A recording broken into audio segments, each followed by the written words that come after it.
আসসালামু আলাইকুম রহমতুল্লাহি আবারাকাতু। বন্ধুরা, আপনারা সবাই কেমন আছেন? আশা করি খুব ভালো আছেন। আজকে দেখতে পাচ্ছেন আমি খুবই সাধারণ রান্না নিয়ে আপনাদের সামনে চলে এলাম। আমি আজকে রান্না করব আলু টমেটো দিয়ে মাছ এবং ডাল। খুবই সাধারণ রান্না, কিন্তু খেতে অনেক মজা। আমার তো অনেক ভালো লাগে। প্রথমেই বন্ধুরা আমি ডালটি বসিয়ে দেব চুলায় এবং মাছগুলো ভেজে নেব। আপনারা দেখতেই পাচ্ছেন ডাল এবং মাছ ভাজা আমার চলছে।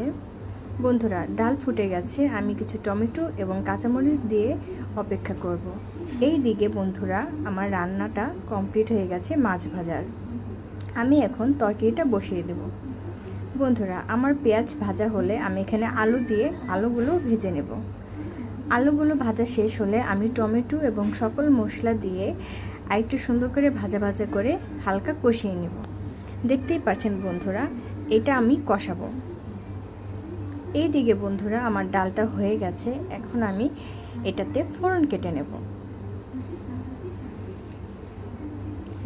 আমার ফোড়নটি দেওয়ার সাথে সাথেই আমি ঢাকনা দিয়ে ঢেকে দেব বন্ধুরা, তাহলে স্মেলটা অনেক ভালো আসে। এইদিকে বন্ধুরা আমার আলুগুলো কষানো হয়ে গেছে, তার মাঝখানে আমি পানি দিয়ে দেব।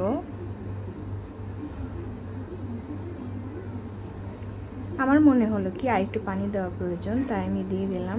এখন আমি মাছগুলো দিয়ে তার মাঝখানে চেরা কাঁচা লঙ্কা দিয়ে পলক আসা পর্যন্ত ঢেকে রান্না করব।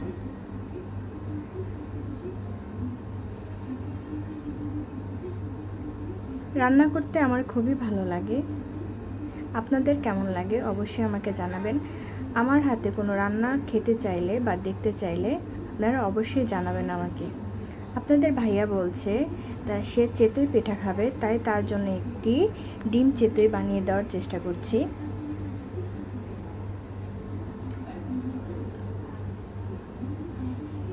আমি ঢাকনা দিয়ে ঢেকে দেব, খুলে দেখব হয়েছে কিনা। দেখতেই পাচ্ছেন বন্ধুরা আমার পিঠাটি কত সুন্দরভাবে ফুলেছে। এই হলো তার ফাইনাল লুক।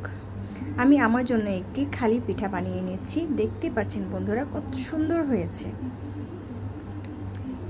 বন্ধুরা, আমার রান্নাটা সম্পূর্ণ কমপ্লিট হয়ে গেছে। দেখতেই পাচ্ছেন কালারটা কত সুন্দর হয়েছে, খেতেও ভালোই হবে। বন্ধুরা, আমার রান্নাগুলো আপনাদের কেমন লাগে অবশ্যই আমাকে একটি কমেন্ট করে জানাবেন। ধন্যবাদ।